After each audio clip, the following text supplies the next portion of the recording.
Otis Redding and his band boarded a plane. Hours into the flight, it all went wrong, and the truth of Redding's final moments is still nearly unspeakable. There's nothing quite like a thrilling overnight success story, but when it comes to soul superstar Otis Redding, his meteoric rise to the top ended almost as quickly as it started. Found in the American South in 1941, Otis Redding's family didn't have much to boast about. His father worked mainly as a sharecropper, which didn't bring in much money for his mother and 5 siblings. However, Redding seemed to have some deep resolve, as even at a young age he found his own special way to rise above. Redding started playing music in church as a child, developing his skills with multiple instruments. His parents noticed his talent, and when he was 10 years old, they placed him in singing and drum lessons. A bright future lay ahead of him, but, unfortunately, extremely dark days loomed ahead. In the mid-1950s, disaster struck. Redding's father became seriously ill with a case of tuberculosis. Still, just a teenager, Redding suddenly found himself bearing the weight of being the oldest boy in his family, even though he was the 4th in the lineup of siblings. With his father in and out of the hospital, he ultimately made a decision no child should make. Redding officially dropped out of school at just 15 years of age, shifting his focus squarely to taking care of his family financially. He took just about any job he could find, including the hard labor of digging wells. He didn't forget the love he grew up with, though. Perhaps his rather taboo music idol played a role in his refusal to give it up completely. Though we might not consider him quite so offbeat today, Redding's idol, Little Richard, led a rather controversial life back in the mid-1900s.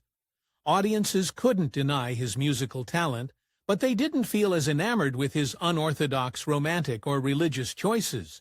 Either way, it seems he sparkled just enough to encourage Redding to move forward. Otis Redding's real rise to fame began in 1958 with a talent competition called the Teenage Party. Redding arranged a sing there and seemingly pulled together a band to back him up. The band, however, didn't quite play as well as their lead singer sang, or at least that's what one famous musician on the scene decided. It changed everything. By that time, left-handed guitarist Johnny Jenkins already held the spot of one of the very best musicians around town.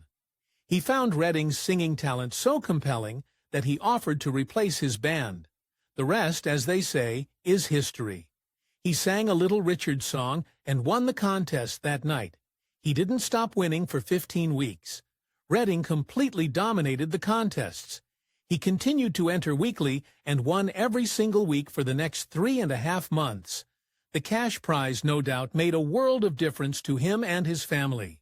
And luckily for him, cash didn't turn out to be the only trophy he walked away from the contest with.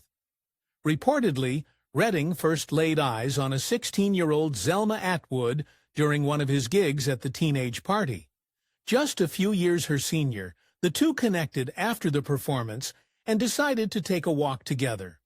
Sounds romantic, but it didn't quite go as you'd probably imagine. According to Atwood's version of events, that first conversation they shared actually turned into an argument quite quickly. She attributed that to her own gutsy personality. Either way, Redding liked what he saw because the two became inseparable. They became so inseparable, in fact, that they dove straight into a life-changing decision. Just a year after meeting for the very first time, Redding and Atwood welcomed their first child, Dexter, to the world. Honestly, though, that's not too surprising. I mean, what else would you expect from two teenagers in love? What you might not expect, though, is the move they decided to make next. Just a year after the birth of their first son, the couple married. Most traditional families might settle down at just about this time, turning their attention to homemaking. But something unusual was happening for Redding on the career front.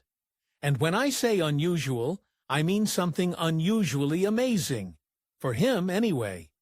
After all his wins at the Teenage Party, Redding began landing gig after gig. He eventually replaced the lead singer of Jenkinson's band, But that wasn't all. He also replaced his idol in the Upsetters after Little Richard decided to pivot towards gospel music.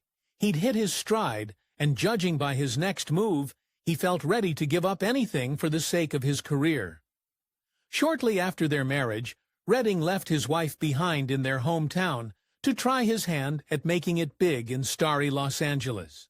He got straight to work, making connections and getting his first songs recorded. He laid down tunes like I'm Getting Hip and Gamma Llama. But even with his growth, it didn't all come easy to him. If you've ever actually listened to any of Otis Redding's soul music, you'll probably be surprised to find out that he didn't move well when he started out. Reportedly, he appeared rather stiff in his first performances and seemed awkward. His tall stature only made this awkwardness more of a spectacle, but he definitely faced much more challenging issues during the time. Redding started his career in the midst of a very segregated America. He couldn't just perform anywhere he wanted. In fact, he ended up touring what became known as the Chitlin Circuit. These music stops catered to black entertainers and black audiences. To hit big, he needed a miracle. And lucky for him, he got just that. Redding's big professional break ultimately came because he just happened to be in the right place at the right time and with the right amount of talent. It began with him driving his then good friend and music associate Jenkins to a recording session at Stax Records in 1962. Things didn't go as planned. Jenkins started his session, but things just didn't come together for his recording. He ended his session early, seemingly counting it a loss. With a little extra recording time left, Redding stepped in to take advantage of it. Already writing songs, he brought two and stepped up to the booth ready. The first number hit a surprisingly sour note. Redding started with a song called Hey, Hey, Baby. The studio head Jim Stewart immediately shut him down. According to him, Redding's rendition sounded way too similar to a Little Richard song. That's no surprise considering the way Redding idolized him. However, it seemed time for him to finally find his own voice. The second time proved to be the charm. Redding's next song, These Arms of Mine, became the song that changed the course of his career and skyrocketed him into music stardom. According to Stewart, there was something different about the ballad. He really poured his soul into it, his soul and a whole lot of luck, if you ask me. The release of the song that October turned his life upside down. These Arms of Mine became a certified hit. It sold over 800,000 copies and led to an entire album release the following year. But while he clearly showed promise, the path to the top didn't come without its slips and slides back down the hill. In fact, right after this big success, he experienced what turned out to be a major music misstep. A song titled Mary's Little Lamb became one of the next singles on Redding's docket.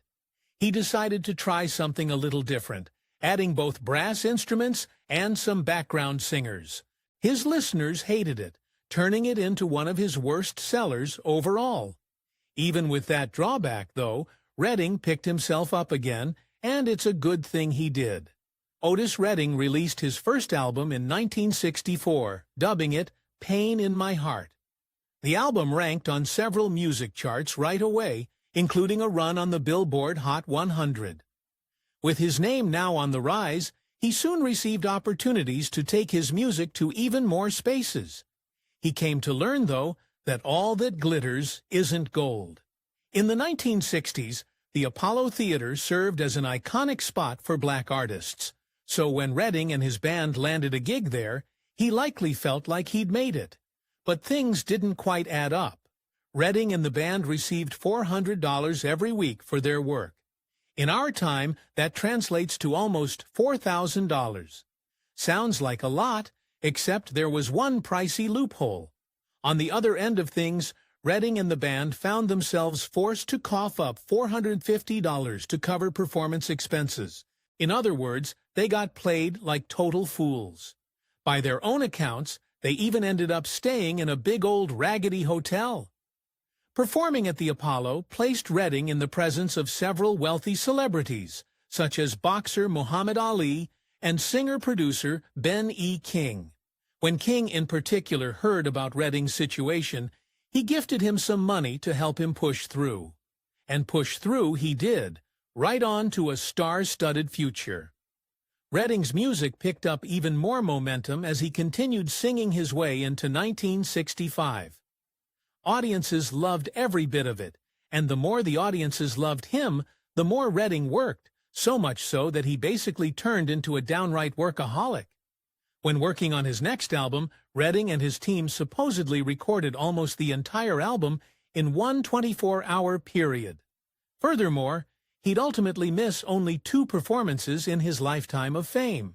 Perhaps he felt he needed to work twice as hard as his counterparts, and judging by the results, he probably thought right.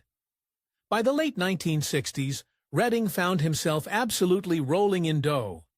He spent a huge chunk of money on a 300-acre ranch in Georgia, where he housed his wife and children. While he spent most of his time on the road, his wife lovingly noted his frequent visits home to the family. Not all his purchases were quite so reasonable, though. Reportedly, Otis Redding loved to look sharp. In fact, as making money became no obstacle for him, he amassed hundreds of fancy suits and pairs of shoes. And as he continued to release hit songs like Respect and I've Been Loving You, he finally started drawing the attention of audiences he'd wanted to notice him all along. It seemed Redding knew white audiences could enjoy his music as well. With that in mind, he became one of the first soul artists to perform for American rock fans, who ended up loving him. It seemed he could do no wrong, and so some people still tried to prevent him from putting the realist version of himself on display. In 1966, Redding turned his attention to recording a song that both Bing Crosby and Frank Sinatra had already covered. You'd think that by this time, he had earned the right to record any song his own way and show how well he could do with it. In what likely felt shocking, though, the publishers tried to stop him from doing it from a Negro perspective. He did it anyway. Redding's rendition of the song, Try a Little Tenderness, went on to become another one of his greatest and most lucrative successes. Furthermore, his version is arguably the one most people associate with the song. In short, Redding proved them wrong, and continued to prove people wrong as he released hit after hit. Over the years, Redding took his unique sounds to stages people never thought an artist like him ever could. He performed all across Europe to large audiences and ultimately returned home to be one of the first black artists to play to mostly white crowds. However, just at the peak of his greatness, a frightening health issue came out of nowhere. Near the end of 1967, doctors diagnosed Redding with larynx polyps. The growths on his vocal cords threatened to affect his most valuable tool at the time, his singing voice. Though he tried to handle things himself with natural methods, he eventually surrendered to getting surgery that September. But even not being able to sing for a while couldn't really stop him. Even though the surgery forced Redding into some downtime for recovery, he made use of the things he still could, like his creative process. He wrote over 30 songs during his 2-week recovery, and when he felt well enough to return to singing, he brought a very fresh and unpredictable new sound with him. Redding received fresh inspiration while in recovery, particularly from a Beatles album called Sgt. Pepper's Lonely Heart Club Band. He wrote a new song with his writing partner and wanted to record it with a sound more like that Beatles album. Unfortunately for him, just about everywhere he turned, it seemed everyone went against him. It seemed like no one sided with him, including his production crew at Stax, his recording head, or even his wife. Redding paid them all no mind, though. He proceeded with recording the song Sittin' On the Dock of the Bay, which reflected on the challenging year in the nation. The genius of the song eventually came to light, but not before the most shocking tragedy. The day before Redding's ultimate tragedy was like any other. Redding and his bandmates worked in Cleveland, playing several concerts and appearing on television. The next day, they boarded Redding's own plane, a Beechcraft H-18, to head to Wisconsin for another gig. Perhaps the day itself tried to warn them. Redding and his band boarded the flight despite the bad weather, including both rain and fog. According to reports, everything went fine in the beginning, but just a few miles from their destination, the flight began experiencing some type of trouble. And although the details remain hazy, one thing is certain: the plane crashed in Lake Monona. Though Redding and 5 members of his backing band, the Barkeys, boarded the plane, only one made it out alive: Ben Colley. The only insight we have into Redding's final moments can be gleaned from Colley's horrifying experience. According to the musician, he had been sleeping right before the plane began going down. Colley remembered waking up and seeing Phelan Jones. Apparently, Jones looked out the plane's window and said, "Oh, no." Colley unbuckled a seatbelt, and that was his final memory before the accident. He managed to survive by floating on a seat cushion until help arrived.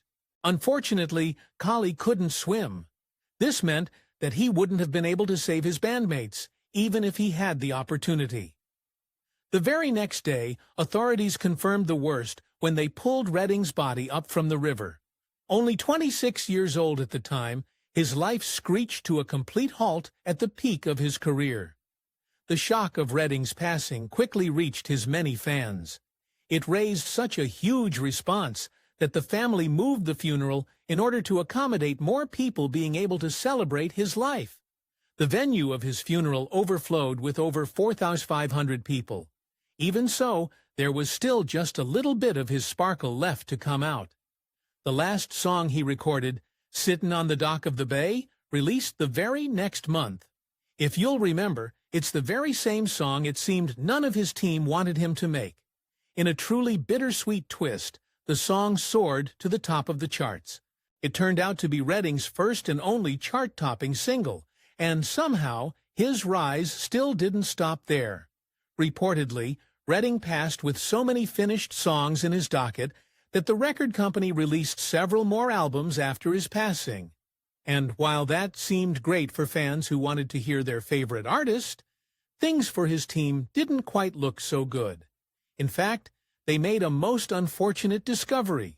As longtime partners with Redding and the very first to sign him, the executives of Stax Records found themselves in a sticky situation when they tried to renegotiate the distribution of his music.